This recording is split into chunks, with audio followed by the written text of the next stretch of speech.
size 12.2 ko 12.2 gi question number 6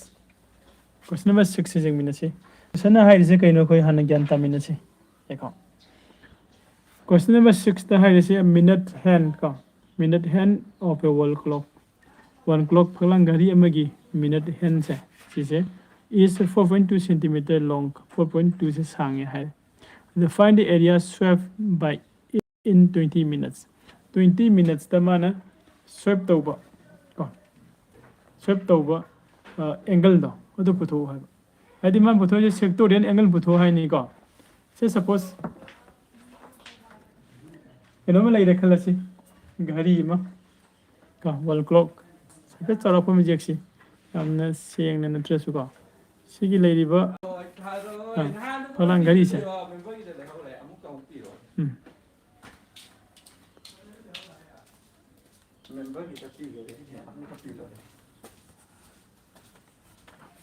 finally sigi no se kon wall clock ne hello si wall clock se lai di se natra so na ko sida 0 lai de sida 6 lai de jumbra sida 3 lai de ni sida 9 lai de sida ko ye kata se lai de khalasi sida pung gi kata lai de khaten masina aduga khar sang masina minute ki kata lai du ni ko khar sang masina minute ki kata ko sigi marak sida si 15 minutes oi du ni minute siang adi natra hum thona swain khai do kani sida su hum thona khai ra kani jumbra sida su hum thona khai gani sida su hum thona khai gani sumi ko sigi ba mayam se sida sagi any kata mana se minute ki kata hai ra si minute ki kata sina 20 minutes swept tor pa si ma se kata de lai gani sigi ma pa se ta do ni 20 minutes hai ko sida 20 minutes ta do ni okay adu de ma nai se minute kata sina tek sum la ka and 20 minutes se jobo matam da angle kya form to ge hai bani sectorial angle da suppose se sigi minute kata se hana sida lai da me khala se minute kata se hana sida lai da me khalo aduga 20 minutes sama salagadi sigi ma pa se ta do ko 20 minutes ta adudi sida form to ribe angle se kari kaurani sectorial angle ne ko theta si angle se putho hai bani ko sigi angle se akhoi puthok tri ngai da akhoi na khanga do bose circle number gi apun ba angle se kya no 360 angle ne chumi ko adudi 360 angle se sigi minute kata sina akoi bi se sala kan 360 se pura complete oin sa tuini chumbra chumi ko unka repeat taro ke circle amagi magi total angle se kya no 360 ni 360 angle se minute kata sina tek se laga kaya sala kanda 60 times hadi 60 minutes sala kanda minute kata sina pura 360 angle se chatuini adudi minute amada mana angle kya sar ke harigadi minute humfu da 360 angle se salagadi minute amada angle kya salani ko adudi 60 ne divide taro kanda phangoidra phangani ko adudi akoine minute amada masagi kana se phangagadi minute amada angle kya sar ke hai se phangagadi ko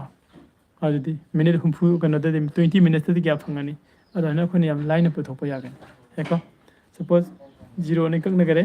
6 ne 636 ka adudi 1 minutes da 6 minutes da adi 6 angle se satini heko 1 minute da 6 degree se ma satini angle da adudi 20 minutes da kya salamani 120 mu salamani gyanta ni question se ka aine no khoida khangning se kai no ka da sigu ma khoi gi statement question sing ja question se ana further mamut ta na khangan ba famut ta na khangna ba khona ba question se khanga matung da akoina putho hai se kari no se khangba putho hai do khanga de ko da problem am lai ramani ko problem da solve tau duini solve tau no hona ba matam da kari karam ba components ko ka oi gi hai do ko khanga do bani deko aduna sigi question se da hai se amna lubana te irai lai minute kata sina 20 minute pau sweep tau ko matam da angle kya form tau ge na hangi ko sigi minute kata sigi distance piramra sangba pirami kya sang hai ba 4.2 pyramid ko adman bodo je find the area swept by it in 20 minutes ko adudi mana sta swept toriba se 20 minutes ta mana swept tori sigi magi area se putho ha ni se bog area se ko sigi area se putho ha gi se sector amagi area putho tini sume ko adudi koina sector amagi area putho ke ha gadi formula da kari no pi r square theta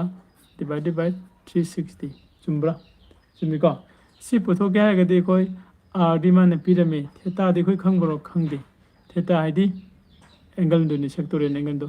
sectorial angle se koi khang da bine sectorial angle se putho pa mathau tai sectorial angle se putho na bo hona ba matam da masai ge ni sida hai concept to la ka do bune ba hadi upon basi ke 1 clock sida lai ri ba ma ge total angle se 360 ne ba kari ge na ma se circle gi form da circular gi form da lai ram bani na ai basi ke 360 se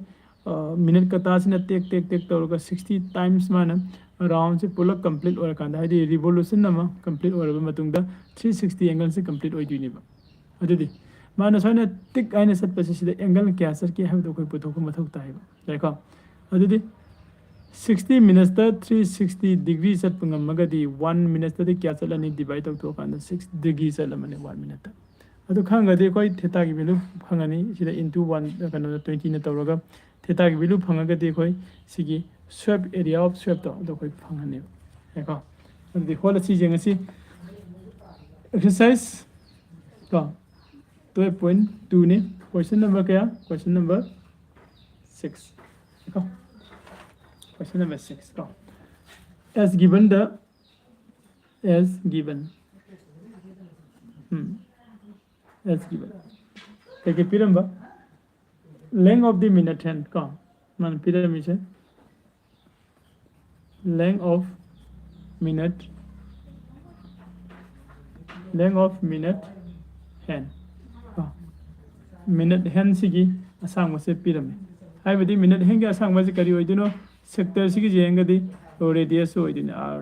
kya pyramid no 4.2 centimeter chani pyramid ya ko mathang dana khoni ngi si angle between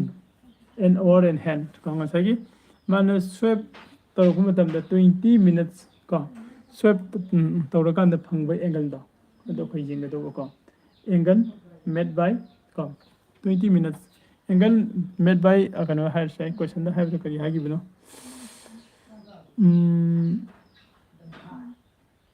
find the swept by it in the 20 minutes come okay adudi sigi our hand duga siga jengadi batara 20 minutes ki mai kono jengasi ko angle and the ko angle kan be angle okone putok tu se made by minute hand sina semba kan be matam da by 20 minutes ta in 20 minutes ta hand sika in 20 minutes 20 minutes ta mana semba angle da haidi first portion do dagi si portion si dagi tik chalaga sigi 20 si ba ma se chalak du ko haidi sigi marak ta sembe angle sa se ko kaya oirani hai kanda ko masagi 360 angle se 60 minute ta semba ngamagadi 360 angle se 60 minute ta semba ngamagadi minute amada kaya semge haragadi 60 minutes na divide tabu matam da 1 minute ki phangani phangai ba 1 minute to da koina 20 na mu into tawragadi sagi nangi 20 minutes ta kya chat ke do phangani eko adudi sigi 0 siga kakna rasi 6 na ta ko kya ta ne 6 da 36 ka 6 into anodi 120 degree ka adudi 20 minutes da 120 degree se si set pang me hai hai ba si da chaliba degree se kari oidino theta gi value do oidino yani ko adudi now koi area of sector puthokpa ngamani pi gi value lede r gi value lede theta gi value lede ko adudi area swept by question da putho hai ba area kan be area no kone puthok ki se question da onde yengo area okay swept by So by the minute hand ko. So by the minute hand. So by the minute hand. Kan matam da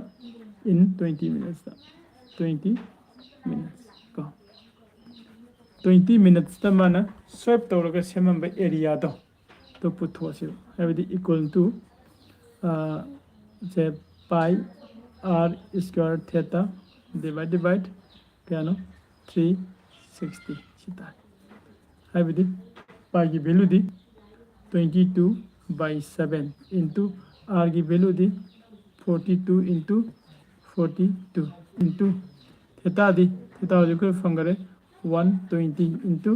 kana walauri 1/360 sile adu agadi 7 and 42 se ka di 7 6 to 42 0.6 that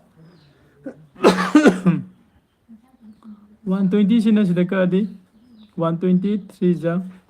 360 ta ya ka adu 3 sina mo ka ya ka thalasi tare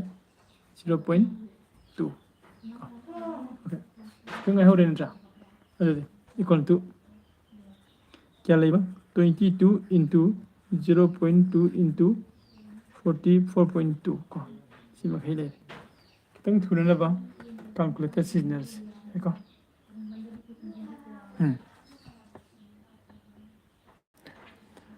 calculator signals ko sida 22 into 0.2 into aduga 4.2 22 into 0.2 into 44.2 ko equal to 18.48 ko 18.48 की area से माना form तौर में 18.48 क्या no centimetre इसका रोई देने का सेंटीमीटर इसका स्वाइन तौर को ना क्वेश्चन नंबर 4 से लोचले मथंग दे कोई क्वेश्चन नंबर 7 अमुक जमीन से को क्वेश्चन नंबर 6 से सीधे लोचले का